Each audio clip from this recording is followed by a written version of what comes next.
How's it working, Dudley? Miss, this isn't real medicine. You can't bring drugs onto an airplane. That was the accusation hurled at a teenage girl on a Delta flight just minutes before takeoff at JFK.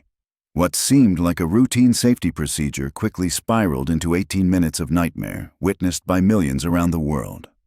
Stay with us because this is the story of Flight 447, 18 minutes of prejudice, a father's intervention, and a moment that reshaped the future of aviation. The plane had yet to leave the ground, but inside the cabin the tension was pulled tight like a violin string. Miss, this isn't real medicine. You can't bring drugs onto an airplane. With a sharp, practiced motion, flight attendant Janet Morrison snatched the inhaler from the trembling hands of a 16-year-old girl. The cabin fell silent. Delta Flight 447. A Boeing jet parked at JFK stood waiting at the gate for its cross-country journey to Los Angeles. Maya's brown eyes blurred with tears. She clutched her chest, her breathing shallow and strained. "Please, I can't breathe without it," she whispered, her voice so faint it was nearly swallowed by the steady hum of the engines. Janet held the inhaler aloft like a piece of courtroom evidence. "What's next? Are you going to tell me these candies are cancer pills?" Her voice echoed through first class, where leather-clad passengers shifted uncomfortably in their seats. Some quietly raised their phones to record. A glint of metal flashed under the cabin lights Maya's medical ID bracelet as she reached desperately for the confiscated device. Have you ever witnessed a life hanging in the balance while those nearby chose only to press record? Janet Morrison, with 12 years of Delta service, was known for discipline and safety. Yet, in that moment, it wasn't duty guiding her, but prejudice. To Janet, Maya Thompson didn't look the part of a first-class passenger. Her naturally curly hair was tied back in a simple ponytail. Her clothes weren't designer labels, but thrift store finds. From the instant Maya had slipped into seat 2A, Janet had been convinced she didn't belong. "Where'd you get this, your dealer?" Janet flicked her hand dismissively, her tone sharp as a blade. The accusation lingered in the recycled air. Maya's breaths grew faster, each one scorching like fire in her lungs. She could only point weakly at the bracelet engraved with her name. Fake Janet scoffed, not bothering to read the detailed medical engraving. Far back in row 15, a passenger named Tina Rodriguez had already gone live on Instagram. "This isn't Travelina, and you need to see with your own eyes the discrimination happening right now on this Delta flight." Her camera caught every word, every gesture, every tear streaking down Maya's face. Between gasps, Maya tried to explain. "My name is Maya Thompson. I'm 17. I have severe asthma. I'm traveling alone to Los Angeles for my grandmother's funeral." But Janet cut her off. "That's enough. Save the sob story. We're taking off in 10 minutes. The cabin doors were closing, and Maya's phone buzzed relentlessly on her lap, Dad flashing across the screen. In the overhead bin sat her carry-on, inside an early admission letter from MIT, and a sleek laptop items Janet never imagined a girl like Maya could rightfully possess. "Either you throw this away," Janet announced loudly, making sure the entire cabin could hear, "or you leave this plane." Her ultimatum rippled through the cabin. Murmurs spread among passengers in coach, craning their necks, while first class sank into uneasy silence, broken only by the clicking of phone cameras. Maya's breaths came in sharp bursts, sweat trickling down her forehead despite the cool air conditioning. To anyone with medical training, the signs were unmistakable, a dangerous asthma attack. But Janet saw only what she wanted to see. "You don't know who you're messing with?" Maya gasped between broken breaths. Janet let out a contemptuous laugh. "Sure, I bet your family's about to call their lawyer." The sneer in her voice was unmistakable. On Tina's live stream, the viewer count shot past 500 furious comments flooding in like a storm. The crumpled boarding pass lay in Maya's lap. If Janet had bothered to look closely, she would have noticed the glaring detail. The seat assignment was 2A first class, yet Maya was stranded in 23F deep in coach. How had she been pushed this far back? Over the intercom, the captain's voice rang out. "Flight attendants, prepare for takeoff. We are third in line." Time was running out for Maya. Her wheezing breaths carried across 3 rows now. An older man in seat 20C, who had introduced himself as a retired physician, rose to his feet. "Sir, sit down. This is crew business," Janet snapped sharply. Meanwhile, Maya's phone buzzed non-stop on her thigh. Her father's calls kept lighting up the screen, but she no longer had the strength to lift it. Her chest burned like fire. And still, Janet held the inhaler high as if it were a scepter of power over the entire cabin. The asthma attack froze the cabin in dread.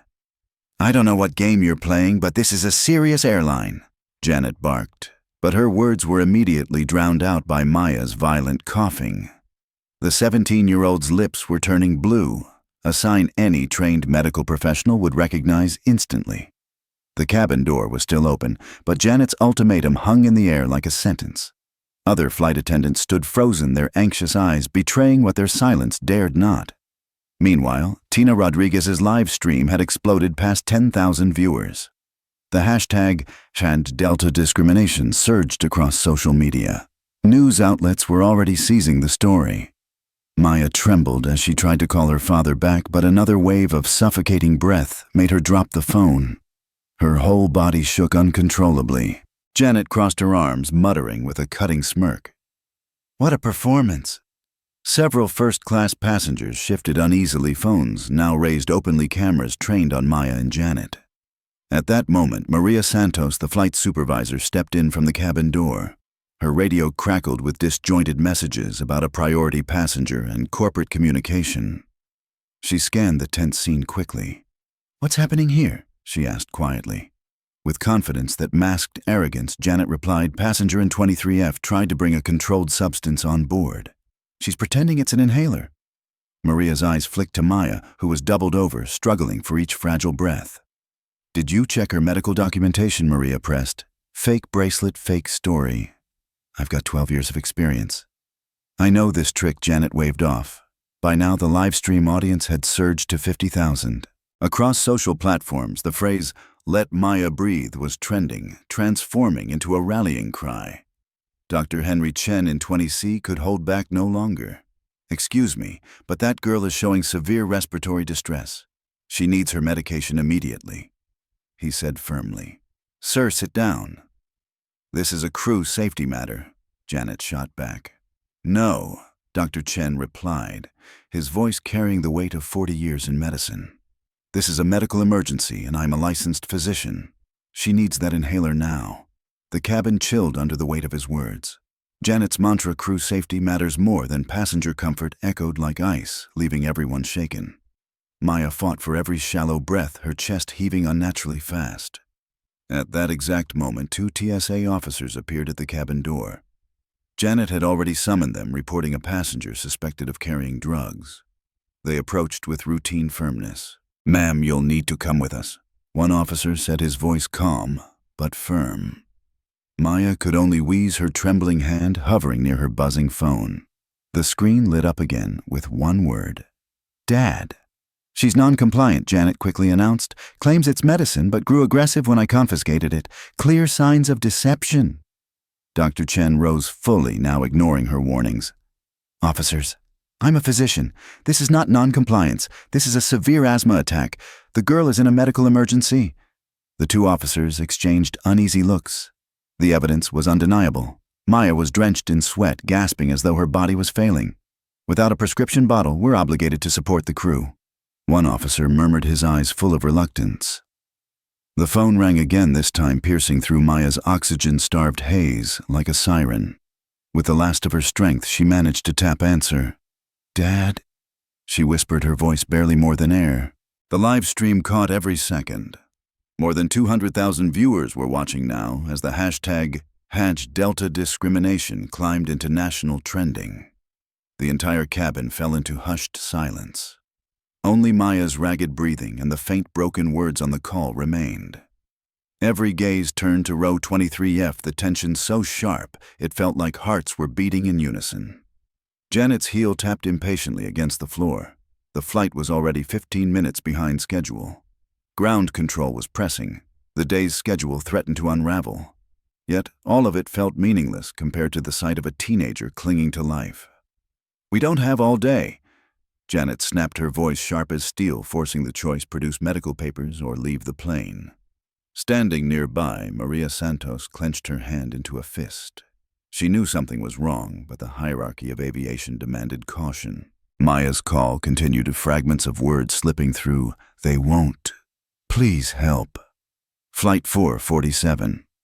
Dr. Chen tried once more, his voice raised with authority. I can confirm this is a legitimate medical inhaler. I've seen thousands of them in my career. But Janet cut him off like a whip. Doctor, you have no authority on this aircraft.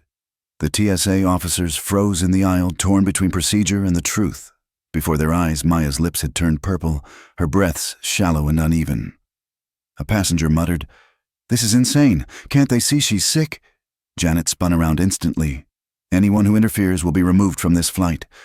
Her threat locked the cabin in fear, and yet hundreds of phones stayed raised, still recording. Social media roared as the live stream's audience exploded. News channels had already picked up the unfolding story. Through the suffocating air, Maya's fragile voice carried a thread of hope. She whispered more words, not just desperation, but as though she were reaching for a miracle. Then the screen lit up again, another call from Dad. With trembling fingers, Maya pressed answer. Dad! She breathed the sound so faint it nearly disappeared into silence. Then a voice thundered through the phone, steady, commanding, unshakable. Maya's eyes flickered with light. She looked at Janet, then at the TSA officers. My dad wants to speak with you, she gasped, but now her voice carried strength. On speaker, Janet scoffed ready with another insult. But the voice from the phone cut through crisp and commanding. Put me on speaker, Maya. The sound filled the cabin instantly. Each word clear, resonant. This is Captain Marcus Thompson, employee ID 7439, Chief Pilot Executive of Delta Airlines. Who am I speaking with? Janet's face drained of color as if she had seen a ghost. Most passengers didn't recognize the name, but every Delta employee did. Marcus Thompson oversaw more than 4,000 pilots and reported directly to the CEO. Sir, I'm Janet Morrison, flight attendant. ID number 47291. There may have been some misunderstanding. Janet Morrison, the captain's voice boomed. You are preventing my daughter from using her prescribed asthma medication, is that correct? The words my daughter detonated through the cabin like thunder. All eyes swung back to Maya, then to the glowing phone, the puzzle pieces snapping together. For the first time since boarding, Maya allowed herself a faint, weary smile. Sir, I was only following procedure with unverified substances. Janet stammered, her voice shaking. There is no procedure that permits stripping a minor of life-saving medication. Captain Thompson replied calm, but with dangerous authority. You have just violated federal law under the Americans with Disabilities Act, Delta's own medical policy, and the most basic standard of human decency. The TSA officers glanced at each other, their confusion plain. This was no longer a passenger suspected of smuggling drugs. This was now a potential legal disaster unfolding in front of hundreds of live witnesses. Maria Santos blanched and stepped forward. She knew the magnitude of the crisis. Marcus Thompson wasn't just a captain, he was one of the most powerful figures in aviation. Captain Thompson, sir, this is Maria Santos, flight supervisor. We can resolve this immediately. The cabin seemed to hold its breath alongside Maya, every eye fixed on the phone in her trembling hand. The inhaler will be returned to your daughter right away, Maria said quickly, her voice trembling. But Captain Thompson's reply cut cold as steel. Too late for a hasty apology, Maria. This incident has already been broadcast to over 500,000 people. The damage is done. And indeed, Tina's live stream had passed 800,000 viewers. The hashtag #JusticeForMaya was exploding worldwide. Janet stared at the small inhaler in her hand. A moment ago, it had seemed insignificant. Now it weighed as if it were made of stone. Her hands shook as she glanced around, finally seeing the full picture, hundreds of phones aimed at her angry faces, and the dawning realization of an irreversible mistake. Maya, are you all right? Her father's voice softened as he spoke her name. I need my inhaler. Dad, Maya gasped, her lips still pale. Give my daughter her medication now. His tone snapped sharp again. Then stay exactly where you are. I'll be there in 18 minutes. The cabin erupted in shock. 18 minutes. How could he arrive so soon? Dazed, Janet handed the inhaler back.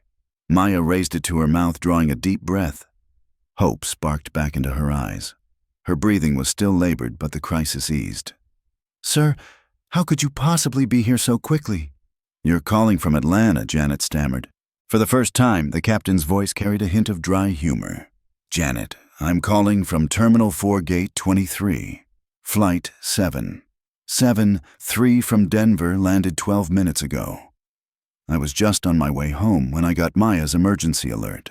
The cabin buzzed with disbelief. He wasn't far away at all. He was already at JFK, just steps from the aircraft. Dr. Chen leaned toward Maya with a reassuring smile. "How are you feeling now, dear?" Maya inhaled again, whispering. "Better. Thank you for trying." "My love, stay calm and keep using your medication as needed," her father's voice soothed warmly. Then shifting back to command Janet Morrison, effective immediately. "You are relieved of duty. Maria Santos, ensure my daughter receives medical care right now and that Delta Airlines delivers a formal apology." Janet's 12-year career shattered in front of nearly 1 million live viewers. She tried desperately to salvage it. "Please, sir, I was only following procedure. I didn't know. You didn't know because you didn't bother to ask." Captain Thompson cut her off, each word sharp as a blade. "You judged my daughter by her appearance, ignored her medical bracelet, dismissed the assessment of a licensed physician, and created a hostile environment that nearly cost a child her life." The cabin was utterly silent, broken only by the steady sound of Maya's now even breaths. Every phone kept recording. No one dared to look away. This was no longer just an internal crisis. It was history unfolding live. "Maya, I've reached the jet bridge," Captain Thompson's voice continued over the speaker. "I'll be on board in 60 seconds. All heads turned toward the cabin door, the weight of expectation ready to detonate. Janet stood frozen in the aisle, the silver wings on her chest suddenly nothing but a meaningless burden. 12 years of service reduced to 18 minutes of prejudice, a mistake destined to be replayed millions of times. Maya took another pull from her inhaler color, slowly returning to her face. She looked down at her phone, then at Janet, then toward the door where her father would appear. "Thank you, Dad," she whispered. "Always my girl," he answered. "Now let them see what accountability looks like." Footsteps echoed on the jet bridge, loud and commanding. And then Captain Marcus Thompson filled the doorway in full Delta uniform, tall and imposing, a force of nature. At 6'3", with 25 years of authority in aviation radiating from every gesture, he commanded absolute silence. He swept his gaze across the cabin, absorbing every detail. The sea of phones still recording the passengers' unsettled faces, the TSA officers caught in awkward hesitation. And finally, his daughter in row 23F, weakened but breathing, gripping her inhaler. "Maya," he called softly, his voice carrying through the hush. "How are you feeling?" "Much better now." "Dad." Maya answered, her voice stronger after 30 minutes of struggle. He nodded once, then turned to Janet Morrison. She stood paralyzed, her face drained, knowing the moment of reckoning had arrived. Janet Morrison, employee ID 47291. His words hung heavy, the cabin air thick with anticipation. "Do you understand the gravity of what you've done?" His voice reverberated through every row, cold and unyielding. Janet's mouth opened, reaching for an excuse. "Sir, I was only following passenger safety protocol. Stop." One word enough to cut her off completely. He pulled out his phone, not to call, but to read numbers he had already prepared. Delta's annual revenue is $58.9 billion. On average, a single discrimination lawsuit in aviation costs $2.3 million. Your annual salary is $63,000. In 18 minutes, you may have cost this company more than your lifetime earnings. The figures landed with devastating force, sharper than any scolding. Passengers sat riveted still, recording, knowing they were witnessing an unprecedented moment in commercial aviation. But money is secondary. He continued, his voice slow, commanding. "You violated Section 504 of the Rehabilitation Act, the Americans with Disabilities Act, and Delta's internal medical policy.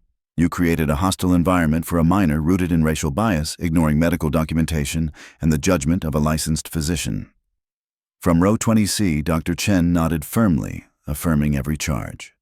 Maria Santos tried to interject, her voice anxious. "Captain, we can resolve this with an apology and compensation." But he turned on her, eyes piercing. "Maria, this incident is already streaming to over 1 million people. CNN, Fox, NBC, they've all picked it up. There is no covering this up." As if to prove it, his phone buzzed. The name on the screen, Ed Bastian, CEO. He pressed decline, then faced Janet again. "In corporate language, you've just authored your own career extinction event. His tone dropped lower, quieter, but infinitely more dangerous. You have two choices. 60 seconds to decide. The cabin held its breath. Option 1, resign immediately, with a neutral reference. Leave this plane now, surrender your badge and wings, and you'll never work for Delta again. But you might still find a future elsewhere. Option 2, termination for cause, blacklisted from the entire industry, held personally liable in civil rights lawsuits, and subject to potential federal prosecution for endangering a minor. The phrase, federal prosecution, rippled like ice through the cabin. Janet's eyes darted frantically, searching for rescue. But the only response was cold stares, anger, disgust, and even pity. The TSA officers shrank back, wanting no part in her downfall. Janet stammered. 15 seconds, Captain Thompson cut her off, his eyes like a ticking clock. Maya watched quietly, her heart torn. Freed from danger, she now felt a flicker of pity for the woman who had nearly cost her life. But she knew this was no longer personal. This was justice. Time's up. What's your decision, Janet? His voice dropped like a blade. Head bowed, Janet whispered. I resign. Louder. For the record, and for every witness here. Her voice quaked as it rang through the cabin. I resign from Delta Airlines, effective immediately. Captain Thompson nodded curtly. Hand over your badge and wings. Janet's trembling hands unclasped the silver wings from her chest, then removed her ID. She handed them over, her eyes vacant, as though trapped in a nightmare. He pocketed them without ceremony. Security will escort you off this aircraft, he declared, his voice filling the cabin. You are no longer authorized to be on any Delta Airlines property. His words struck final and absolute. The same TSA officers once summoned to remove Maya now stepped forward to escort Janet Morrison out. The irony was clear to every passenger. The reversal itself felt like justice. As Janet reached the door, the captain's voice rang out one last time. Before you leave Delta, you will issue a public apology to my daughter. Not to save your career, but because a 17-year-old girl deserves dignity and medical care. Janet turned back, her face streaked with tears. Maya, I'm sorry. I was completely wrong. Please forgive me. Maya looked to her father, then back to Janet. Her voice was gentle but firm. I forgive you, but I hope you learn from this. Janet nodded and disappeared through the door. 12 years of work ended in 18 minutes of prejudice. The captain's phone buzzed again. CEO Ed Bastian calling for the third time. This time, he answered. Ed, I'm handling it. I need full corporate backing. The exchange was brief, but enough to affirm that Delta would stand on the side of accountability. Ending the call, he addressed the cabin. Ladies and gentlemen, Delta Airlines offers a formal apology to my daughter. What happened here shows we failed in training policy and core values. I give you my word, this will not happen again. Applause swept through the cabin, not just for the apology, but for decisive action, for visible responsibility. Maya, he said, turning to his daughter, your seat is 2A. Let me take you to where you belong. Maya gathered her things. Dr. Chen stepped forward and spoke softly. Captain Thompson, your daughter showed extraordinary composure under impossible circumstances. You should be proud. I am, he replied, lifting her bag, and I'm furious she ever had to endure this. Meanwhile, the live stream climbed to 1.2 million viewers. The hashtag #JetJusticeForMaya spread worldwide. Newsrooms prepared full coverage. The collapse of Janet Morrison's career was already becoming a case study in corporate responsibility and the power of social media. Maya took her father's arm, and together they walked toward first class. Everyone knew they had just witnessed a historic moment. 2 hours later, Flight 447 finally took off. Maya settled into seat 2A, her father in a pilot deadhead seat beside her. Her breathing had steadied, but she kept the inhaler in her hand. The atmosphere in the cabin had changed. Passengers who'd stayed silent before now came by to offer support. Sarah Chen, the flight attendant replacing Janet, checked on Maya often. Maya, what happened goes against everything Delta stands for. I've been here 8 years and have never seen anything like that. Maya offered her first genuine smile. Thank you, that means a lot. While his daughter rested, Captain Thompson kept calling headquarters. Maya, listen to this, he said after one call. Delta is implementing immediate policy changes because of what you went through. He handed her a tablet showing a global internal bulletin. All flight attendants must complete 40 hours of medical device recognition training within 30 days. Any employee who denies a passenger the use of a properly identified medical device will be terminated immediately. Maya read in wide-eyed astonishment. There's more, he added. Delta is launching the MedAlert app integrated into passenger profiles. During check-in, passengers can register medical conditions and the devices they carry. The information will display instantly to the entire crew. It was a technology fix designed to erase the ignorance and bias that had humiliated Maya. Dad, that's incredible, but what about other airlines, she asked. They've already started, he said with a quiet, proud smile. Others are rolling it out. Your experience opened the door.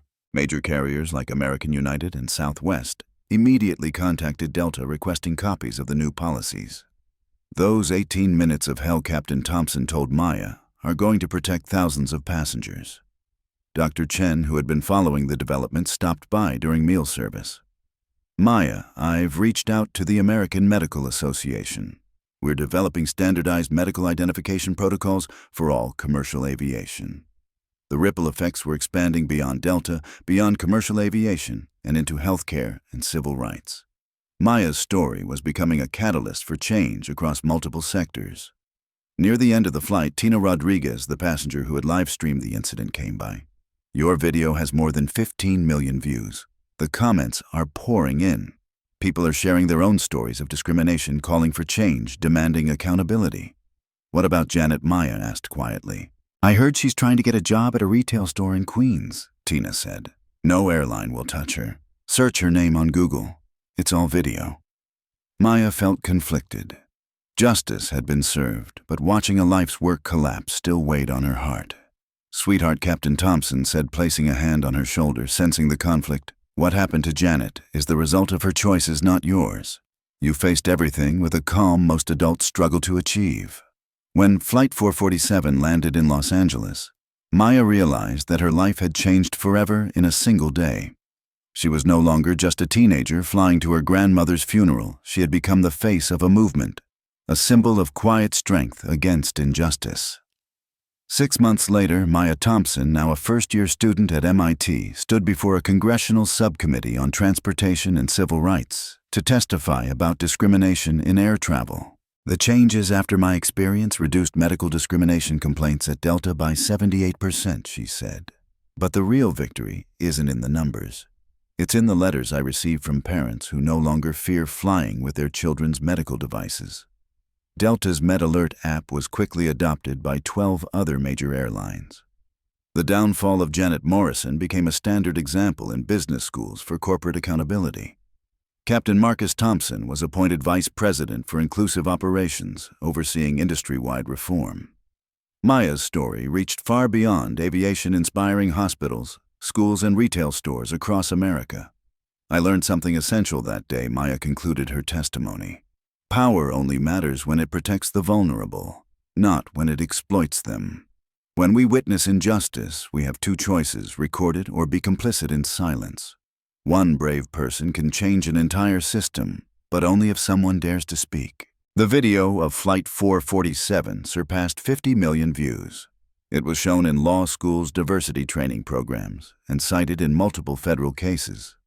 Dr. Chen, now serving as a government advisor on aviation medical policy, often referred to Maya's case as the cornerstone of the nationwide medical ID standards adopted by TSA. At MIT, Maya chose aerospace engineering, focusing on passenger safety systems. Her senior thesis, developing biometric monitoring that automatically alerts crews when a passenger faces a medical crisis. Drawing from her own ordeal, she affirmed real stories remind us that the voices of young people and people of color can transform an entire industry. Quiet strength sometimes echoes louder than a shout. Maya's story reminds us that a single courageous person can change an entire industry. 18 terrifying minutes on Flight 447 became a lasting legacy of reform, far beyond that cabin on that day. Now I want to ask you, have you ever witnessed discrimination or spoken up when someone was treated unfairly? Share your experience in the comments. Your story matters too, and it might inspire someone else. If Maya's journey moved you, don't keep it to yourself. Subscribe to see more true stories of resilience, dignity, and justice, and tap the bell so you don't miss the next video. Share this with anyone who needs the reminder that accountability is power and that even the smallest courageous voice can carry across the world. Because here, every story we tell isn't just about the past. It's about how we build a better future together.